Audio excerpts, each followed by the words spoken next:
ইংরেজি বর্ণমালার বড় হাতের টি এর নিচের সরু অংশ ছাড়া সব দিকেই প্রমত্তা পদ্মা, বিশাল সব ঢেউ আশ্রয় পড়ছে টি এর মাথায়।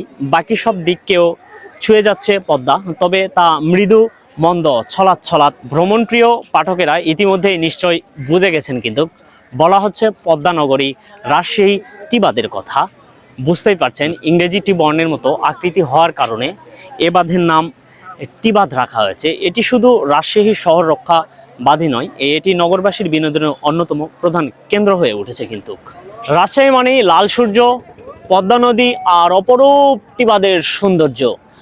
চলুন ঘুরে আসি এই অসাধারণ জায়গাটা। পদ্মার পাড় ঘেঁষে বানানো এই টি বাঁধ রাজশাহীর সবচেয়ে পছন্দের হাংআউট স্পট।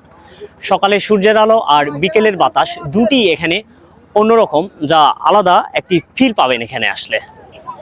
এখানকার ওয়াকওয়ে, নদীর ঢেউ আর চারপাশের ওপেন ভিউ সব মিলিয়ে মনটা একদম শান্ত হয়ে যায়।